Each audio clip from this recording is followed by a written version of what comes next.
Yes, the Holy Eucharist, and specifically the Holy Communion, the sacred host, is not an idea, and even is not a sacred thing, but a sacred person, even a divine person, Jesus Christ our Lord, who is present really, substantially, and with all his divinity in this little sacred host. And my concern is that we should be ever more aware and conscious when people approach to receive Holy Communion, that here is the Lord of the universe, God in his unending majesty, who humiliated himself so much. It not only he be incarnated to accept and assume our human nature, but he went even more further. He humiliated himself to this state of being in Eucharist, defenseless. And so he was delivered in our hands. We can make with him what we want. And so I think especially in the moment of Holy Communion is the moment of the most intimate possible encounter, meeting with the Lord in this earth, with our God, incarnated. And so this moment of Holy Communion has to be a very sacred moment, a very we have to pay so much attention, to take time, and this moment has to be solemn, sacred.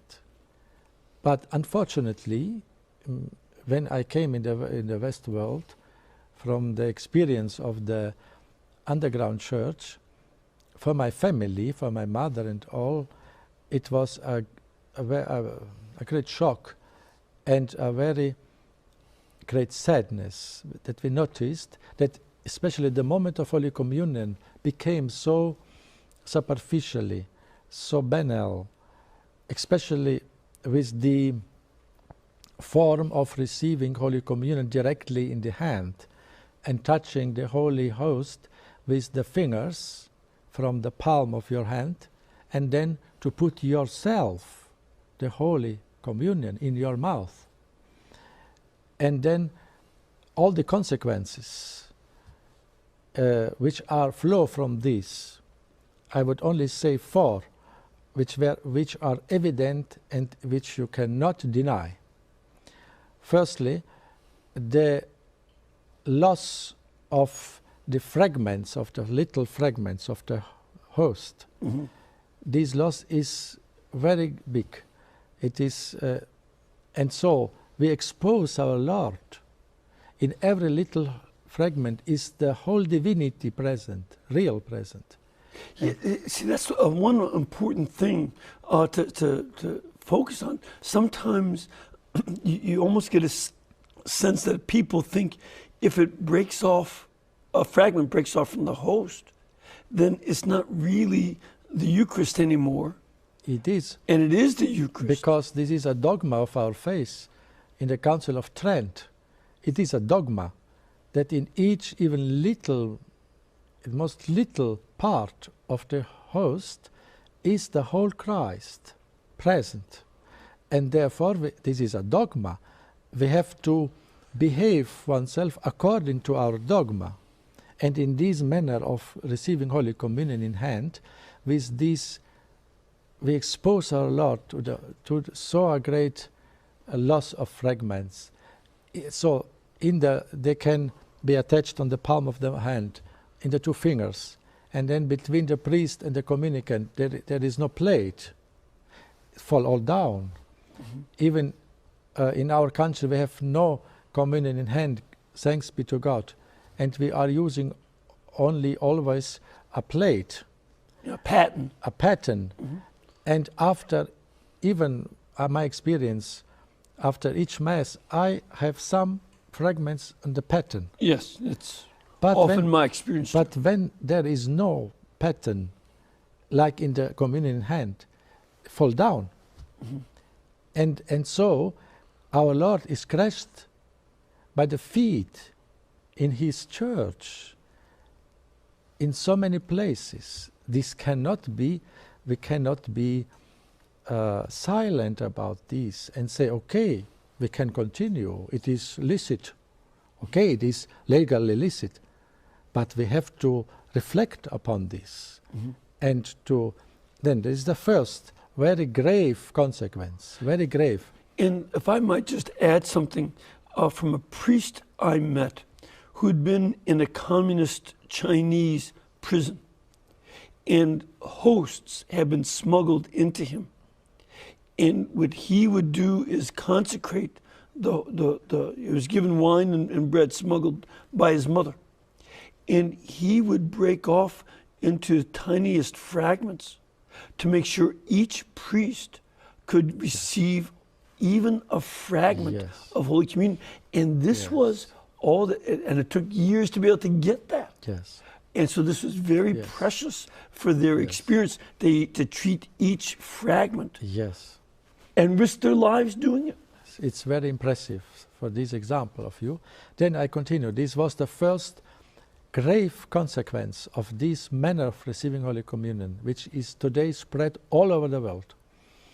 And the second one, the stealing of the host increasing in so many countries, really increasing, astonishing. Yes. And so we expose our Lord to stealing the host. And then the next consequence, objectively I speak. I not speak about the interior attitude of the people who receive Holy Communion in hand, to be clear. I speak on the objective situation. The third consequence is that this form of receiving the Lord, the holiest of holy, in this manner, as we have today so much spread, standing in the hand and taking with your fingers and so on, here is a minimalism, a minimum of gestures of adoration, a minimum. But when this is the holiest of holy, we have to give the maximum. It is a logical consequence of our faith. And the fourth consequence is that this manner to put the holiest of holy in the palm of the hand, and then to allow that the faithful take with his both fingers himself, the holy host, and puts himself in his mouth, this gesture is very similar to take common food in kitchen, in cafeteria, in your house. You can observe this. And so we have a situation of absence in this manner of real, clear, unequivocal, sacred gesture. And so I think we have to reflect very seriously about this.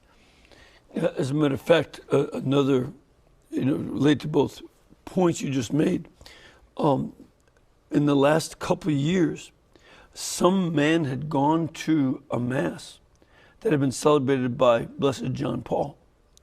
And after his beatification, he said, "Oh, I've got that piece of bread they gave me." And he was selling it on eBay. Yes. And so, and he wasn't trying to steal it. He thought of it as a souvenir. And the Knights of Columbus paid him, but they also talked to the eBay people and said, "Please do not put such things." As you said, this is too sacred for us to have, put on eBay for sale. Yes, but this is one of the examples. But these examples are so many, countless. Yes. And therefore I think we have to wake up, stop,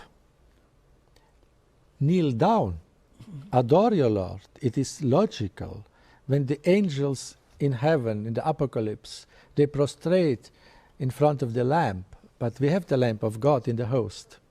They prostrate themselves. We not. Why not?